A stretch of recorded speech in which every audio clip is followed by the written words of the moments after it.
Alhamdulillah wa sallallahu wa sallam wa baraka ala Rasulillah Muhammad ibn Abdullah wa ala alihi wa sahbihi wa man walah wa la hawla wa la quwwata illa billah. Allahumma inni a'udhu bika min ilmin la yanfa' wa amalin la yurfa' wa qalbin la yakhsha' wa du'a'in la yusajabu laha. Wa salli Allahumma bi jamalika wa jalalika ala sayyidina Muhammadin warzuqna kamal al-mutaba'ati lahu zahiran wa batinan fi afiyatin wa salam walhamdulillahi rabbil alamin. Alhamdulillah, kita bersyukur kepada Allah subhanahu wa ta'ala. Pada malam hari ini Allah subhanahu wa ta'ala mengumpulkan kita di tempat yang mulia, di masjidnya Allah subhanahu wa ta'ala. Di dalam sahih Nabi Muhammad sallallahu alaihi wasallam mengatakan ahabbul biladi ilallahi masajiduha. Tempat-tempat yang paling Allah subhanahu wa ta'ala cintai adalah masjid-masjidnya Allah. Dan sudah barang tentu bahawa sesungguhnya Allah tidaklah akan memberikan izin kepada sembarangan orang untuk memasuki tempat yang paling dicintai oleh Allah. Pasti Allah subhanahu wa ta'ala akan memilih daripada makhluk-makhluk yang Allah subhanahu wa ta'ala berikan kecintaan kepada makhluk tersebut, sehingga dia mampu untuk memasuki tempat yang paling dicintai oleh Allah. Maka sebagaimana yang dikatakan Habib Muhammad tadi, kita harus banyak husnudzan kepada Allah subhanahu wa ta'ala dan yakin bahawa kita ini adalah makhluk yang dicintai oleh Allah. Allah masih izinkan kaki kita melangkah di tempat-tempat yang baik. Allah masih kasih izin kepada lisan kita untuk mampu memanggil nama Allah, menyeru nama Allah subhanahu wa ta'ala. Karena sebagian orang mungkin Allah subhanahu wa ta'ala haramkan lisan mereka untuk bisa memanggil nama Allah, tapi kita masih bisa manggil nama Allah, masih mampu memanggil nama Allah, masih bisa memanggil nama Allah, Allah, Allah, Allah, Allah, Allah. Nama yang indah, nama yang nikmat disebut. Oleh karena itu kita bersyukur kepada Allah subhanahu wa ta'ala. Dan tema pada malam hari ini adalah tentang Rasulullah. Tapi Masya Allah, tadi dari sebelum lahir sampai Rasulullah wafat sudah diceritakan semua oleh Habib Muhammad bin Anis. Maka saya kira sudah cukup. Masya Allah, Nabi Muhammad sallallahu alaihi wasallam, kata sebagian ulama bahawa bagaimana mungkin kita mampu memuji Rasul sallallahu alaihi wasallam sementara Allah pencipta kepada Nabi Muhammad memuji Rasul sallallahu alaihi wasallam. Ayo kasih tahu kepada saya, siapa yang memuji Rasulullah? Kalau Allah pencipta Nabi Muhammad sudah memuji kepada Rasulullah. Allah katakan wa innaka la'ala khuluqin azim. Orang yang memahami bahasa Arab ataupun sastra daripada keilmuan di dalam bahasa Arab, dia akan tahu tidaklah dimulai kalimat dengan waw kecuali artinya adalah taukid. Tidaklah dimulai dengan inna harfu taukid, kaf harful khitab yufidu taukid, lam lamut taukid, ala lil isti'la yufidu taukid, khuluqin azim itu di dalam ilmu nahwu namanya na'at dan man'ud yang juga berartikan taukid. Allah subhanahu wa ta'ala memuji Rasulullah seakan-akan Allah katakan sesungguhnya engkau adalah orang yang paling dan tidak ada selesai.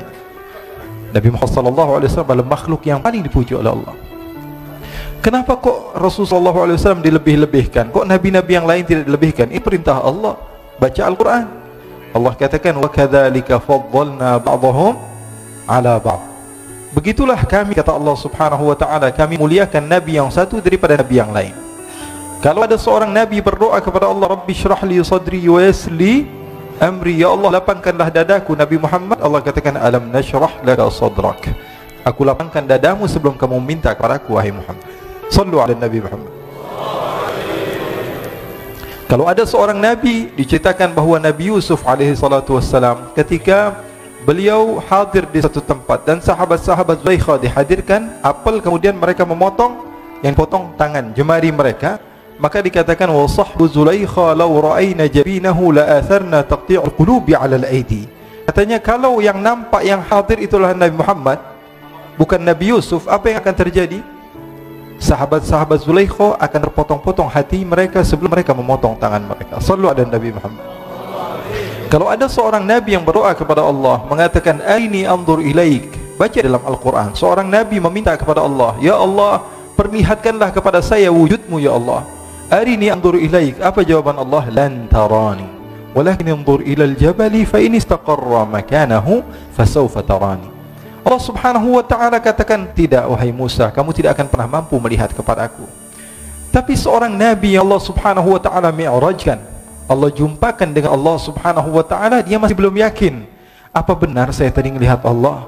Kalau Musa saja nabi yang agung, nabi yang hebat, nabi yang mulia tidak mampu melihat kepada Allah, apakah saya mampu melihat kepada Allah? Allah turunkan ayat Al-Qur'an. Allah katakan kepada Nabi Muhammad sallallahu alaihi wasallam, "Ma kadzabal fuadu ma ra'a." Sesungguhnya tidak berdusta, apa yang kamu lihat itu adalah benar-benar Allah Subhanahu wa taala. Sallu ala Nabi Muhammad. Dikatakan oleh ulama, "Wala in qabalta lafdhata lan tarani bima kadzabal fuadu fahimta ma'na." Kalau kamu mau membandingkan ada dua ayat, ayat lan tarani dengan ayat ma kadzabal fuadu ma ra'a, maka cukup bagi kamu mengetahui derajat Nabi Muhammad sallallahu alaihi wasallam begitu tinggi. Beliau Habib Muhammad tadi menceritakan kepada kita bahwa kita ini mulia menjadi umat Rasul sallallahu alaihi wasallam. Betul atau tidak? Kemuliaan ini kita tidak akan pernah tahu kecuali kalau kita membaca, dan kita tidak pernah merasa kecuali ketika kita tahu. Terkadang sebagian orang dia tidak merasa dirinya mulia. Kenapa? Karena dia tidak tahu dia orang yang mulia.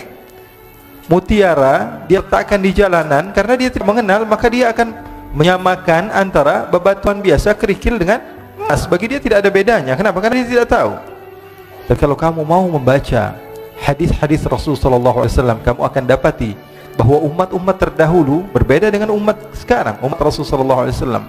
Kalau umat Nabi Musa, dikatakan di dalam hadis Rasul sallallahu alaihi wasallam bahwa umat zaman terdahulu mereka kalau misalnya sedang jalan ke tempat-tempat untuk beribadah mereka, kemudian kaki mereka terkena najis, maka kaki mereka wajib dipotong. Kalau tidak, salat mereka tidak akan pernah sah. Kalau di baju mereka terdapat najis, maka baju mereka wajib dipotong. Baju tersebut sudah tidak boleh lagi digunakan. Tapi umat Rasul sallallahu alaihi wasallam hanya dibasuh saja. Kita tidak tahu kemuliaan ini. Kenapa? Karena kita tidak mau membaca. Padahal Rasul sallallahu alaihi wasallam memberitahukan banyak hal, di antaranya perempuan-perempuan daripada umat-umat Nabi terdahulu, kalau mereka sedang datang bulan, kalau mereka sedang haid, apa yang dilakukan? Mereka harus dikunci satu kamar, dan mata mereka, wajah mereka tidak boleh dipandang oleh laki-laki, walaupun suami sendiri.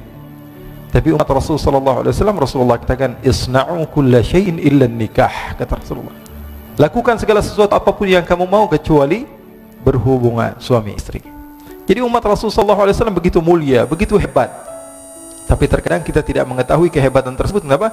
Karena kurang tahunya kita di dalam kemuliaan tersebut. Oleh karena itu kemuliaan kita luar biasa. Oleh karena itu syukuri nikmat ini.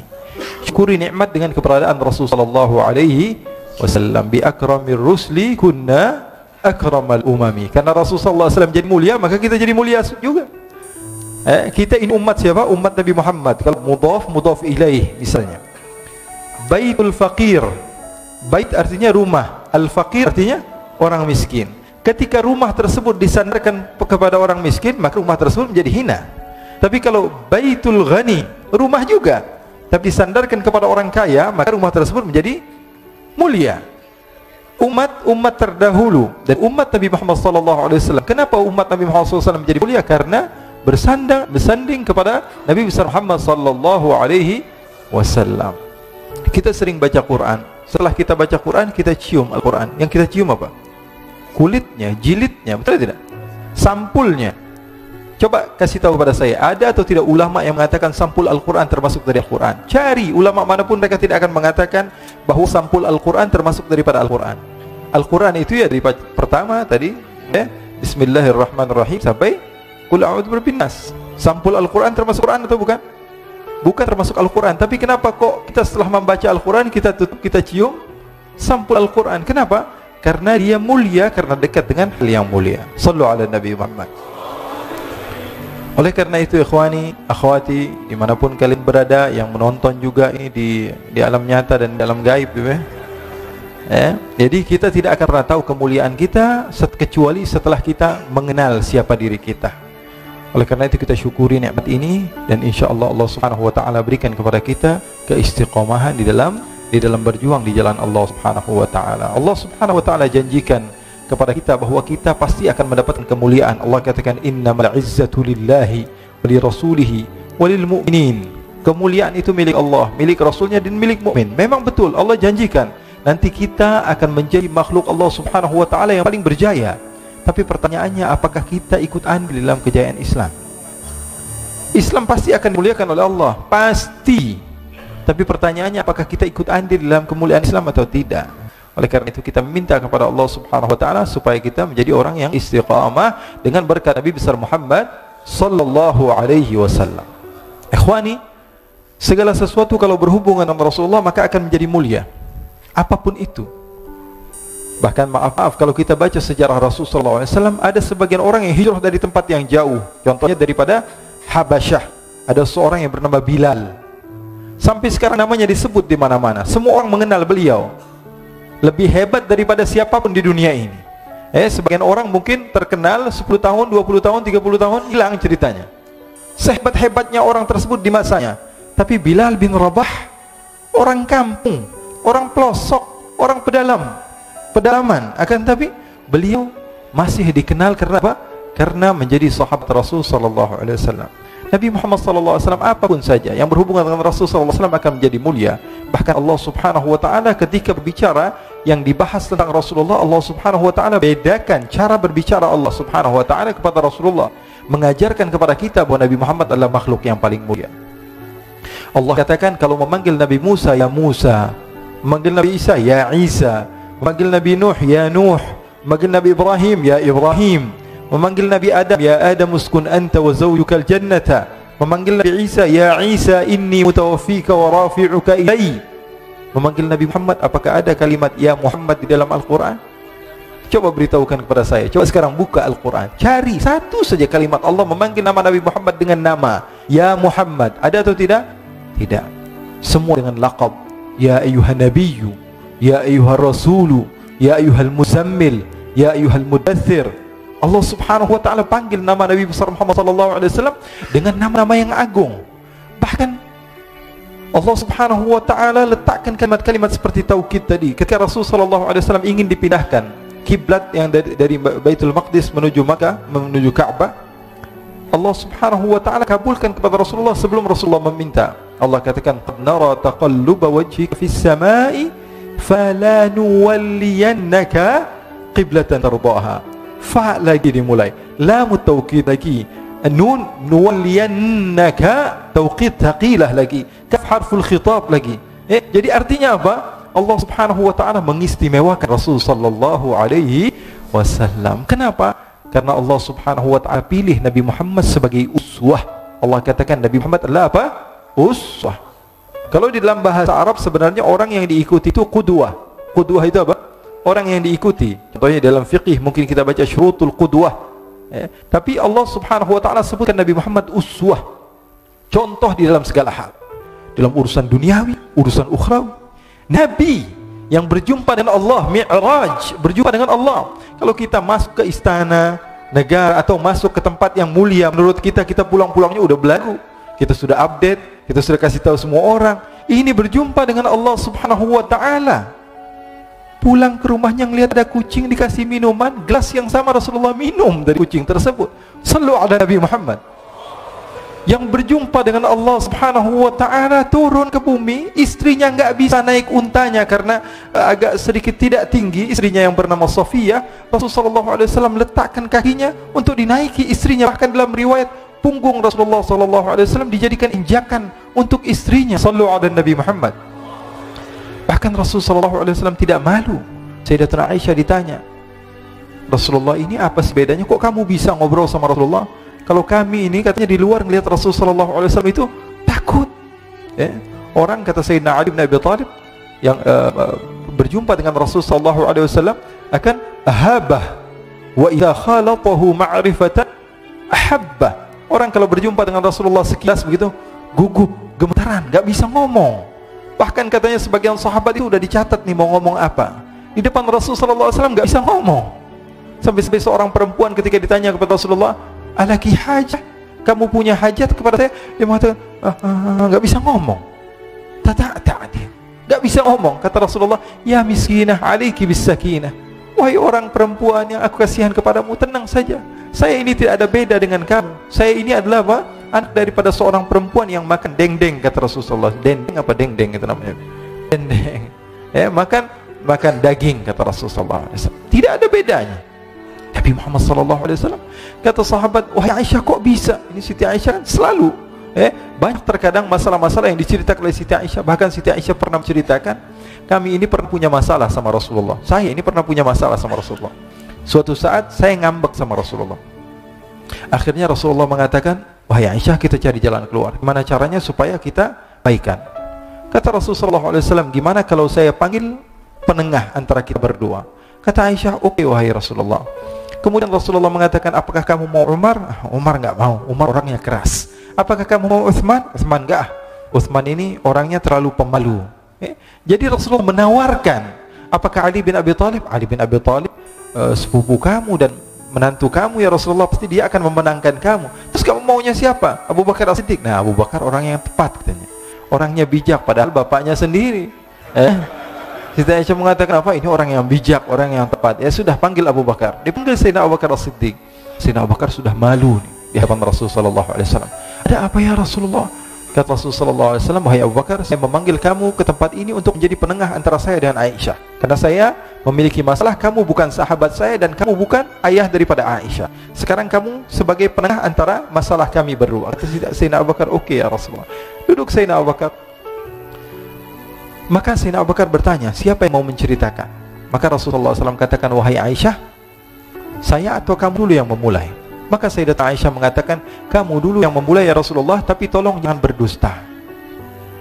Sayyidatuna Aisyah mengatakan hal yang sedemikian rupa, kamu saja ya Rasulullah yang berkata dahuluan, tak akan, tapi tolong jangan dusta. Sayyidina Abu Bakar berdiri marah, langsung mau memukul Sayyidina Abu Bakar. Masa Rasulullah kamu katakan pendusta? Masa Rasulullah kamu katakan berbohong? Ketika mau ditampar oleh Sayyidina Abu Bakar, ditahan oleh Rasulullah SAW. Kata Rasulullah, aku memanggil kamu ke sini bukan untuk memukul istri saya, tapi saya memanggil kamu ke sini untuk menyelesaikan masalah saya dan Aisyah. Maka larilah Sayyidina Abu Bakar, disuruh pulang oleh Rasulullah SAW. Lalu Sayyidatuna Aisyah memeluk Rasulullah dan mengatakan, Rasulullah SAW katakan pada Sayyidatuna Aisyah, kamu lihat betapa hebatnya suami kamu menyelamatkan kamu dari musuh kamu. Sehingga Sayyidatuna Aisyah malu dan mendekat kepada Rasulullah SAW. Ikhwani, Rasulullah SAW kehidupannya seperti kita, tidak ada beda. Jadi jangan kira bahwa sungguhnya kehidupan Rasulullah SAW ketika itu hanya khusyuk dalam ibadah saja. Tidak, Rasulullah SAW hidup dengan kesenangan, hidup dengan keharmonisan, hidup dengan apa? Hidup dengan canda, tawa. Rasulullah SAW didatangi seorang perempuan bawa air. Ya Rasulullah, tolong doakan suami saya sedang sakit ya Rasulullah. Kata Rasulullah, siapa suami kamu? Suami saya Jabir bin Abdullah. Oh, yang matanya ada hitamnya ya, kata Rasulullah. Bingung istrinya, ada hitamnya atau tidak? Coba, kata Rasulullah, kamu pulang dulu, kamu lihat ada hitamnya atau tidak. Pulang dia, ditanya sama suaminya, sudah dapat doa dari Rasulullah? Rasulullah tanya, mata kamu ada hitamnya atau tidak? Maka kata Jabir bin Abdullah, dia mengatakan semua mata pasti ada hitamnya. Akhirnya dia pun pulang ke Rasulullah SAW dan mengatakan, ya Rasulullah, suami saya matanya ada hitamnya. Sehingga Rasulullah SAW tersenyum. Rasulullah SAW pernah didatangi seorang wanita. Kemudian Rasulullah datang ke rumah Siti Aisyah. Ketika itu Siti Aisyah sedang duduk sama nenek yang sudah tua. Kata Rasulullah SAW, wahai Aisyah, siapa itu? Ini sahabat saya Rasulullah, sering duduk sini ngumpul sama saya, kata Siti Aisyah. Kata Rasulullah SAW, kasih tahu dia nggak bakal masuk surga. Dikasih tahu sama Siti Aisyah, nangis ini nenek ini. Akhirnya pulang ke rumahnya, nangis terus menerus setiap hari, sehingga dia tidak pernah datang lagi ke rumah Siti Aisyah. Rasulullah tanya, mana nenek-nenek yang biasa duduk sama kamu wahai Aisyah? Sekarang sudah selalu nangis ya Rasulullah. Kenapa? Karena dia dikatakan oleh engkau, ma yantiqu anil hawa in huwa illa yuha. Nabi Muhammad tidak mungkin berdusta. Nenek ini yakin dia tidak akan pernah masuk surga. Maka Rasulullah SAW tersenyum dan mengatakan, wahai Aisyah, bukan itu yang kumaksud. Nanti kalau dia masuk surga, dia berubah, nggak jadi nenek-nenek lagi. Di surga tidak ada nenek-nenek, kata Rasulullah SAW. Ini riwayatnya sahih. Bahkan, ikhwani, diriwayatkan oleh Imam Ahmad bin Hanbal dalam musnadnya bahwa ada seorang laki-laki yang bernama Nuaiman. Ini Nuaiman, di kehidupan Rasulullah SAW ada orang yang seperti itu gitu. Orang yang sering minum minuman keras. Rasulullah SAW marah, murka. Rasulullah kalau yang berhubungan dengan Rasulullah tidak marah. Tapi kalau sudah berhubungan dengan agama, Rasulullah SAW adalah orang yang paling marah, orang yang paling istiqomah dalam kebenaran.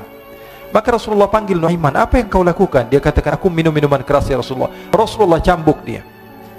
Kemudian dia bertobat kepada Allah. Kemudian ketahuan lagi minum. Kemudian dicambuk lagi oleh Rasulullah SAW, sehingga sebagian sahabat memukul dia dengan pukulan yang banyak. Sehingga apa yang berlaku? Sebagian sahabat mengatakan, la'natullahi ala Nu'aiman. Semoga Allah melaknat Nu'aiman. Dia mempermainkan Rasulullah.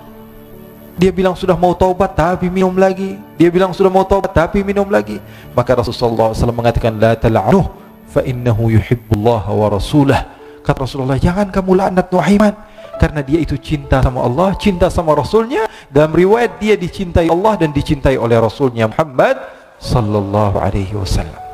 Ibn Majah menceritakan bahwa Nu'aiman ini pernah suatu waktu diajak oleh Sayyidina Abu Bakar pergi ke negeri Syam. Negeri Syam itu di mana? Seperti yang diceritakan tadi, antara daerah Suria, Lebanon, Yordania, kemudian Palestina. Daerah seperti itu. Umumnya orang Quraisy pada masa itu mereka memiliki rihlah berdagang, membeli dagangan ke Syam, kemudian dijual lagi di kota Makkah. Ketika itu Rasulullah SAW didatangi Abu Bakar. Sayyidina Abu Bakar mengatakan kepada Rasulullah, ya Rasulullah, saya mau izin ya Rasulullah. Mau apa? Saya mau ajak dua sahabat kamu ini ikut berdagang ya Rasulullah. Siapa kata Rasulullah? Nu'aiman. Kata Rasulullah SAW, Nu'aiman kamu mau ajak? Mau ngapain? Biar seru-seruan aja ya Rasulullah. Kata Rasulullah, ya sudah, saya izinkan kamu bawa Nu'aiman. Ketika itu Sayyidina Abu Bakar membawa Nu'aiman sama satu sahabat namanya Suwaibid ibn Harmalah. Siapa namanya? Suwaibid ibn Harmalah. Ini sahabat Rasulullah SAW yang memiliki sifat yang berbeda-beda. Kalau Nu'aiman ini aneh. Pernah Rasulullah SAW dibawain makanan banyak, dikasih Rasulullah, dikasih sahabat semua. Semuanya sudah makan, tiba-tiba si Nu'aiman ini, sahabat Nabi Nu'aiman mengatakan kepada Rasulullah, ya Rasulullah, ini yang penjualnya, tolong kau yang bayar ya Rasulullah. Makanan udah habis. Makanan udah habis. Rasulullah SAW bingung, saya yang bayar. Akhirnya Rasulullah katakan kepada sahabat, ayo keluarkan uang, kita patungan, kita bayar. Rasulullah aja dimainin, apalagi kita orang. Sallallahu ala Nabi Muhammad. Nu'aiman diajak Sayyidina Abu Bakar. Kata Rasulullah SAW, benar kamu mau ajak Nu'aiman? Iya ya Rasulullah. Diajaklah akhirnya. Diceritakan dalam riwayat Ibn Majah, diceritakan juga di dalam Siyar A'lam An-Nubala, diceritakan juga di dalam Musnadnya Imam Ahmad bin Hanbal, dalam riwayat Imam Ahmad bin Hanbal. Maka diceritakan Nu'aiman diajak oleh Sayyidina Abu Bakar. Sesampainya di negeri Syam, semua dibagi tugas. Fulan bin Fulan kerjaannya ini, Fulan bin Fulan kerjaannya ini. Semua memiliki kerjaan. Nu'aiman tanya, wahai Abu Bakar, kerjanya saya apa wahai Abu Bakar? Kata Sayyidina Abu Bakar, kamu mau ngapain terserah kamu wahai Nu'aiman. Yang penting kamu ikut saya kan. Kemudian satu di antara mereka namanya Suwaibid ibn Harmalah. Ditanya oleh Sayyidina Abu Bakar, wahai Suwaibid, kamu mau kerjaan apa? Kata Suwaibid, terserah kamu wahai Abu Bakar. Kata Sayyidina Abu Bakar, kamu menjaga makanan, karena saya tahu kamu ini adalah orang yang senantiasa menjaga amanah. Suwaibid ini kalau disuruh maju dia maju, disuruh mundur dia mundur, disuruh ke kanan dia ke kanan, disuruh ke kiri dia ke kiri. Orang yang ikut aja. Kalau Nu'aiman beda, disuruh maju dia ke belakang, kasih sen kanan ke kiri belok. Nu'aiman itu orang yang berbeda. Maka Suwaibid mendapatkan tugas, semua mendapatkan tugas kecuali Nu'aiman. Sehingga ikhwani, apa yang berlaku, apa yang terjadi? Sayyidina Abu Bakar pergi sibuk dengan kesibukannya, sehingga datanglah waktu siang. Nu'aiman sudah lapar. Nu'aiman cari makanan. Dia nggak punya uang, diajak Sayyidina Abu Bakar tapi tidak diberikan uang. Sehingga dia cari-cari makanan. Dia tahu Suwaibid yang jaga makanan. Dikatakan, wahai Suwaibid, saya mau makan, berikan kepada saya satu roti saja. Yang terpenting apa? Saya makan sekarang, saya sudah lapar. Kata Suwaibid, ya Allah Nu'aiman, kita tunggu Abu Bakar saja sehingga dia datang, karena ini amanat. Amanat dari Abu Bakar, saya tidak boleh berikan pada siapapun kecuali atas izin Abu Bakar. Kata Nu'aiman, kasih saya makanan, kalau tidak saya bikin masalah sama kamu. Merah wajahnya Suwaibid, karena dia tahu, jangankan saya, Rasulullah jadi mainin. Bingung, apa yang harus saya lakukan? Akhirnya Nu'aiman bilang, gampangannya aja, kata Nu'aiman, kamu kasih saya makanan, atau kalau tidak saya bikin masalah sama kamu. Bingung Suwaibid, pikir panjang. Setelah itu dia katakan, ya sudah Nu'aiman, saya tetap mau jaga amanah Abu Bakar, karena saya takut ini adalah perintahnya Allah, perintahnya Rasulullah sallallahu alaihi wasallam, dan perintah daripada Abu Bakar sahabatnya Nabi. Kata Nu'aiman, kalau memang begitu kamu maunya, ya sudah, berarti kamu ngajakin berantem sama saya. Nu'aiman pergi ke pasar. Dia cari-cari tempat penjualan hamba sahaya. Dia lihat-lihat beberapa hamba sahaya. Ini berapa harganya? Ini katanya 10 qalanis. Ini berapa? Ini harganya, hitungan orang zaman dahulu, kita sih hitung seperti dirham, berapa ratus dirham gitu, 200 dirham. Yang ini berapa? 300 dirham. Yang ini berapa harga hamba saya? 300 dirham. Harganya antara 300, 200 sampai 100. Kemudian Nuaiman mengatakan kepada penjual hamba sahaya tersebut, saya punya juga hamba saya, tapi saya jual cuma 20 dirham saja, murah.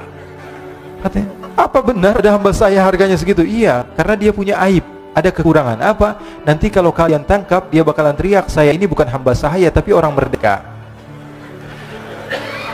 Akhirnya semua orang berkumpul mau beli. Ini Nuaiman sama Nuaiman diajak ke Suhaib bin Harmalah tadi. Kata Nuaiman, itu ada orang yang berdiri sedang menjaga makanan, itu hamba sahaya saya, tangkap saja. Oh baik, diberikan uang 20 dirham, dimasukkan oleh Nuaiman ke kantongnya. Kemudian Suhaib ditangkap. Ketika ditangkap, Suhaib teriak, saya bukan hamba saya orang merdeka. Maka orang-orang tersebut mengatakan, saya sudah tahu kekurangan kamu, ini memang kekurangan kamu, memang kamu, tapi saya tidak perlu dengan budget kamu, yang penting kerjanya kamu. Ya kan, hamba sahaya untuk apa? Untuk kerja, mau dia ngomong apa, mau ngomel, terserah, yang penting dia mau kerja. Akhirnya ditangkaplah Suhaib dan dijual di pasar. Nuaiman punya uang banyak ini. Dia beli makanan, dia beli minuman, dia beli hadiah buat Rasulullah. Dia beli macam-macam di negeri Syam ini. Waktu itu adalah superpower, adidaya Romawi. Pada masa itu semua barang mahal, tapi Nuaiman banyak uangnya. Dia belanja ini, belanja itu, sehingga Sayyidina Abu Bakar pun pulang. Ketika Sayyidina Abu Bakar pulang, Sayyidina Abu Bakar cari, mana ini Suhaib? Kita semua sudah lapar. Kata Nuaiman dengan mudahnya dia mengatakan, sudah saya jual wahai Abu Bakar. Maka Sayyidina Abu Bakar bertanya, apa yang kau lakukan wahai Nuaiman? Diceritakan oleh Nuaiman dengan jujur. Nuaiman ini orangnya apa adanya, tapi nyusahin. Saya jual. Akhirnya dibawa oleh Nuaiman, Sayyidina Abu Bakar pergi ke mana? Ke pasar. Lalu dibeli lagi oleh Sayyidina Abu Bakar As-Siddiq Suhaib yang tadinya orang merdeka menjadi hamba sahaya sebentar, kemudian dibeli lagi oleh Sayyidina Abu Bakar. Pulang ke Madinah, kisah ini diceritakan di hadapan Rasulullah SAW. Maka perawi mengatakan, fadhahikan nabiyyu hatta badat nawajiduhu. Ketika diceritakan kisah Nuaiman tersebut dengan Suhaib, Rasulullah tertawa sejadi-jadinya sehingga gigi geraham Rasulullah SAW nampak di wajah mata para sahabat. Sehingga perawi lain mengatakan, 1 tahun berlalu Rasulullah, setiap ada tamu yang datang kepada Rasulullah, Rasulullah akan ceritakan kisah Nuaiman menjual Suhaib tersebut. Jadi ada ikhwani, jangan kalian kira Rasulullah SAW itu hidup di satu masa sahabat-sahabatnya itu seperti ustadz-ustadz yang khusyuk, yang kayak Habib bin Ais ini banyak. Bahkan ikhwani, mungkin di akhir karena masanya sudah habis, pernah suatu waktu Rasulullah SAW didatangi asyraf, delegasi dari beberapa negara yang ingin mengenal apa itu agama Islam. Sehingga mereka datang kepada rumah Rasulullah SAW membawa unta, kendaraan yang ketika itu kendaraan yang paling mahal mereka miliki, untanya yang paling mewah. Diikat di depan rumah Rasulullah SAW. Tamunya pun masuk, duduk bersama Rasulullah SAW. Di depan rumah Rasulullah SAW ada beberapa sahabat. Ada Sayyiduna Hamzah, kalian tahu Sayyidina Hamzah adalah orang yang berani.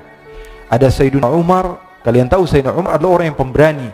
Ada Sayyiduna Ali bin Abi Thalib, ada Sayyiduna Sa'ad bin Abi Waqqas. 4 sahabat ini lagi nongkrong gitu depan rumahnya Rasulullah SAW, berjaga sebelum Allah Subhanahu wa taala turunkan ayat wallahu ya'simuka minan nas. Ketika mereka sedang asyik duduk, tiba-tiba Nuaiman datang.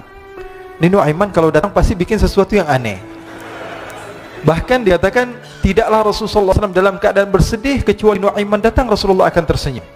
Jadi sebagian sahabat itu senang kalau sudah Nuaiman datang, pasti Rasulullah bahagia. Tapi ketika itu Nuaiman datang, ingin duduk bareng-bareng Sayyidina Hamzah. Sayyidina Hamzah katakan kepada Nuaiman, bercanda begitu. Nuaiman, kamu lihat unta orang datang dari luar Arab ini. Lihat, kata Nuaiman, ini besar banget ini, badannya besar gitu. Dagingnya pasti banyak. Iya nih, kalau kita sate enak nih ntar malam. Kata Nuaiman. Kata Sayyidina Hamzah, apakah kamu berani? Kata Nuaiman, saya berani aja asal kalian gak bilang sama Rasulullah. Kata Sayyidina Hamzah, benar wahai Nuaiman, benar. Akhirnya Sayyidina Hamzah lupa masalah itu, cuma bercanda-bercanda saja. Sayyidina Hamzah lagi asik sama Sayyidina Umar, Sayyidina Ali. Tiba-tiba apa? Ternyata ketika dia melihat unta tersebut sudah pisah antara kepala sama badannya. Nu'aiman mengatakan, wahai Hamzah, ini unta saya sudah potong, saya mau pergi sebentar, kalau Rasulullah cari saya, tolong jangan beritahu di mana saya. Nanti kalau keadaan sudah aman, mari kita nyate bareng-bareng. Ini ada yang seperti itu di zaman Rasulullah SAW. Maka dia pun berlari dan berlari mencari satu tempat supaya Rasulullah SAW dia selamat daripada Rasulullah SAW. Sehingga Sayyidina Hamzah bingung, ini kalau Rasulullah keluar gimana? Ada Hamzah Asadullah, ada Ali bin Abi Thalib, ada Umar, tidak bisa jaga kendaraan tamunya Rasulullah sallallahu alaihi wasallam. Akhirnya benar apa yang terjadi, ikhwani. Rasul sallallahu alaihi wasallam tamunya mau pulang. Ketika dia buka pintu, tamu melihat apa? Untanya sudah begitu, maka teriak, "Wa naqatah, unta kami wahai Muhammad. Baru mau kenal Islam, unta kami, kendaraan kami sudah dibuang." Rasulullah SAW lihat Sayyidina Hamzah, lihat Sayyidina Ali. Mereka nggak bisa ngomong, mereka hanya bilang apa? Nu'aiman ya Rasulullah. Rasulullah perintahkan Sayyidina Umar, wahai Umar, sekarang kamu ambil uang, kemudian kamu gantikan, kemudian kamu berikan 2 kali lipat daripada harta unta ini, sehingga apa? Agama Islam tidak didengar dengan sesuatu yang tidak baik di luar sana. Akhirnya diberikan harta, diberikan unta yang baru dan diberikan harta yang lebih untuk orang tersebut, sehingga orang tersebut tidak menjelek-jelekan agama Islam. Kata Rasulullah SAW, dan sekarang waktunya kita balas dendam sama Nu'aiman. Nu'aiman ternyata berlari tempat yang jauh sampai hampir keluar dari kota Madinah. Dia dapatkan seorang sahabat Nabi yang hadir juga dalam peperangan Badar, namanya Al-Miqdad bin Al-Aswad. Siapa namanya? Al-Miqdad bin Al-Aswad. Ketika itu sedang menggali sumur. Ketika sedang menggali sumur, Nu'aiman datang. Nu'aiman katakan kepada Miqdad, wahai Miqdad, wahai sahabat Rasul, kamu orang yang hadir dalam peperangan Badar, kamu adalah orang yang hebat. Dipuji-puji sama Nu'aiman. Ada maunya ini. Akhirnya dia bilang, wahai Miqdad, tolong saya. Kenapa wahai Nu'aiman, kamu ini kekasihnya Rasulullah, orang yang disayang sama Rasulullah. Kenapa? Saya ini sedang dikejar-kejar orang jahat. Tolong selamatkan saya. Saya pengen masuk ke dalam sumur, boleh atau tidak? Kata Miqdad, siapa yang ngejar kamu? Pokoknya saya dikejar sama orang-orang. Kamu mau atau tidak selamatkan saya? Kata, sudah, selagi kamu itu adalah sahabat Nabi, silahkan kamu masuk. Masuk akhirnya Nu'aiman ke dalam sumur tersebut. Lalu Nu'aiman mengatakan, wahai Miqdad, dia keluar lagi. Nanti kalau ada yang cari saya, tolong jangan beritahu saya di dalam sumur ya. Kata Miqdad, baiklah. Kata Nu'aiman, siapapun yang bertanya tentang saya, kamu tidak akan kasih tahu? Iya, kata. Walaupun Rasulullah yang tanya saya. Katanya, mungkin Rasulullah datang ke tempat sejauh ini. Iya, walaupun Rasulullah. Akhirnya masuk Nu'aiman. Setelah beberapa menit, Rasulullah dan rombongan benar datang. Miqdad bingung ini. Ini kenapa Rasulullah datang ke RW kami nih? Ada apa ini Rasulullah sampai sejauh ini? Ditanya, ya Rasulullah, ada apa ya Rasulullah? Kata Rasulullah, saya cari Nu'aiman. Di mana Nu'aiman? Inna lillah, kata Miqdad. Nggak dijawab ini Rasulullah. Kalau dijawab saya ingkar janji. Akhirnya apa dia katakan? Wahai Rasulullah, mata saya tidak memandang kepada Nu'aiman, tapi tangannya nunjuk ke dalam sumur. Sahabat. Apa dia bilang? Mata saya tidak melihat kepada Nu'aiman, tapi tangannya nunjuk ke sumur. Akhirnya dibuka sama Rasulullah, Nu'aiman muncul. Kata Rasulullah, Nu'aiman, kamu bikin malu saya, wahai Nu'aiman. Ya Rasulullah, yang bersalah bukan saya, tapi orang yang mencari saya bersama kamu ya Rasulullah. Akhirnya Rasulullah nengok, siapa? Ternyata Nu'aiman sudah lari kabur. Sallu ala Nabi Muhammad. Kisah-kisah seperti ini sebenarnya banyak sekali ya. Ini menunjukkan kepada kita bahwa kehidupan Rasulullah itu begitu indah. Rasulullah SAW, kalau kamu mau menjadi orang yang baik, contoh Rasulullah. Mau menjadi bapak yang baik, contoh Rasulullah. Mau menjadi pemimpin peperangan yang baik, Rasulullah. Mau menjadi murid yang terbaik, contoh Rasulullah. Bagaimana akhlak Rasulullah. Mau menjadi suami yang baik, contoh Rasulullah. Dalam segala hal, apapun itu Rasulullah SAW adalah makhluk yang paling terbaik. Oh, kok ini berlebihan dalam memuji Rasulullah? Emang diperintah Rasulullah. Di dalam Bukhari, Rasulullah SAW katakan, la tuturuni. Ini dalil sebagian orang yang melarang kita untuk banyak memuji Rasulullah. Apa tuturuni? Al-mubalaghatu fi tsana. Berlebihan di dalam memuji Rasul. Katanya enggak boleh. Baca hadis Bukhari, katanya tidak boleh berlebih-lebihan di dalam memuji Rasul. Baik. Memang itu hadis Rasulullah, tapi tolong teruskan hadisnya. Rasulullah katakan apa? La tuturuni kama arratin nasara Isa bin Maryam. Jangan berlebih-lebihan di dalam memujiku, tapi ada terusannya. Seperti orang-orang Nasara memuji Nabi Isa. Mafhumnya apa? Rasulullah memberikan batasan. Arti daripada berlebihan itu ketika menjadikan Rasul sebagai Tuhan. Mafhumnya apa? Mafhumnya bagi orang yang pintar, bahwa mau puji Rasulullah, puji semau kamu, yang terpenting jangan jadikan Tuhan. Jangan dijadikan Tuhan. Kalau ada seorang yang mengatakan jalasa Zaidun, Zaid sedang duduk, apa yang kalian pahami? Ada seseorang yang bernama Zaid sedang duduk. Itu pemahaman kita biasa. Tapi orang yang ahli mantiq, orang yang pandai, dia ketika mendengar tulisan jalasa Zaidun atau ucapan Zaid sedang duduk, yang dia pahami apa? Zaid sedang tidak berdiri, Zaid sedang tidak berlari, Zaid sedang tidak bermain bola, Zaid sedang tidak berjalan-jalan, Zaid banyak artinya. Maka insya Allah kita termasuk orang-orang yang Allah subhanahu wa ta'ala berikan kemudahan di dalam mencintai Rasulullah sallallahu alaihi wasallam, diberikan jalan supaya kita senantiasa dicintai oleh Rasulullah sallallahu alaihi wasallam. Siapapun itu yang hidup di masa Rasulullah sallallahu alaihi wasallam memiliki kelebihan, memiliki kekurangan, tapi semua orang yang hidup zaman Rasul adalah orang yang memiliki kelebihan. Rasulullah tidak pernah memandang mereka dengan pandangan yang hina. Siapapun, sekelas Abu Bakar, sekelas Umar, sekelas Nuaiman, semua di mata Rasulullah sallallahu alaihi wasallam adalah orang yang bersaksi bahwa tiada Tuhan selain Allah dan Nabi Muhammad adalah utusan Allah. Ini yang kita contoh. Poin yang saya ingin sampaikan pada kalian itu saja sudah. Jangan pernah menganggap remeh manusia siapapun itu.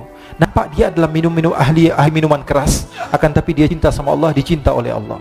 Cinta kepada Rasul, dicinta oleh Rasul. Oleh karena itu jangan pernah menganggap remeh siapapun, karena bisa jadi orang yang kamu hina adalah orang yang lebih mulia dibanding kamu. Ini saja dari saya. Wassallallahu bijamalika wa jalalika ala sayyidina Muhammadin warzuqna kamalal mutaba'ati lahu zahiran wa batinan fi afiyatin. Wassalamu alhamdulillah rabbil alamin.